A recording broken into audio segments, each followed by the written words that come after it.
ሁለተኛ እግዚአብሔርን ለማወቅ ማክበር። ምን አልኳችሁ? አቤት ማክበር።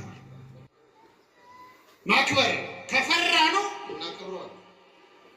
እናከብረዋለን። አውደ ምሕረቱን እናከብርለታለን፣ ስሙን እናከብራለን። አያችሁ፣ እናከብረዋለን። ከፈራ ነው ማክበር። ቅዱስ ጳውሎስ ምን ይላል? እናንተ በዋጋ ተገዝታችኋልና ከእንግዲህ የራሳችሁ አይደላችሁም ብሎ የመንፈስ ቅዱስ ቤተ መቅደሶች እንደሆናችሁ አታውቁም? ምን ይልና ስለዚህ አምላካችሁን በስጋችሁ አክብሩት።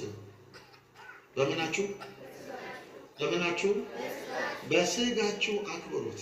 ስጋችን ያከብረዋል እግዚአብሔር። አሁን ቲክቶክ ላይ 50 ዓመት የሞላቸው ሴቶች 50 ዓመት ልጆች የወለዱ አንገታቸው ላይ መስቀል አንጠልጥለው መጾር የሚፈልግ መስቀል እዚህ ያንጠልጥለው ከኋላ ስዕለ ማርያም አድርገው ፎሎወር ፍለጋ ብልግና ሲናገሩ የሚያመሹ ሴቶች ይሉ አናይም? እንደው ምን አለ መስቀሉን እንኳን ቢደብቁት። እነሱ የራሳቸው ጉዳይ።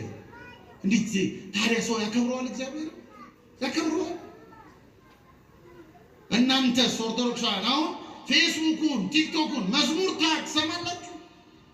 እኔ ክርስቲያን ነኝ፣ እዚህ ላይ ልሰማ የሚገባኝ መዝሙር ነው። ይህ ሰውነት የክርስቶስ መቅደስ ነው እና ብለህ ትመርጣላችሁ። ለጨጓራ የሚስማማንን ምግብ ከብፌ ላይ እንመርጣለን። ለጆሮና ለዓይናችን የሚስማማውን ካልመረጥን አናከብረውም። እግዚአብሔር አናከብረውም። ወንድሞቼ እውነት ነው የምነግራችሁ እንድትከብሩ ስለምፈልግ። አሁን በጥምቀት ዋዜማ ምናምን በጣም በቃ ወጣቶቹ ደስ ይላሉ። ለምንጣፍ ተሸክሞ ላባቸው ጠብር ግፍ ሲል ይህ አስፋልቱን ሲያጥቡት አዋራ ሲጎንባቸው ምናምን ብለው እንደዛ እንደደከሙ እንደዛ እንዳገለገሉ ዓለምን የሚያሸንፈው እምነታችን ነው የሚል ቲሸርት እንደለበሱ ድራፍት ቤት ገብተው ማታ ግብ ነው ድብድብ። እናቴ እዚህ አስፋልት ዳር መናኸሪያ አካባቢ ሆነና ኦርቶዶክስ ነው አንገቱ ላይ ትልቅ መስቀል አድርጓል ተነቅሷል። እናቴ እንዴት ይሁን ብሎ ሲሳደብ አያፍርም። አያከብረውም። እግዚአብሔር አያከብረውም። ለዚህ ነው ቅዱስ ያዕቆብ ምን ይላል? ባቲን ባርኮ ለእግዚአብሔር አብ ወባቲን ረግም ለጓለማያው ዘባሪያ እግዚአብሔር ተፈጥረ። በዚህ ምላሳችን ይላል እግዚአብሔር አብን እንባርክበታለን፣ በዚህ ምላሳችን በእግዚአብሔር መልክ የተፈጠረውን ሰው እናማበታለን። ወዳጄ ተቀምጠ አንድ ክርስቲያን ወዳጄን ስታመው ስታርደው እግዚአብሔርን እያማው ነው፣ እያረድከው ነው።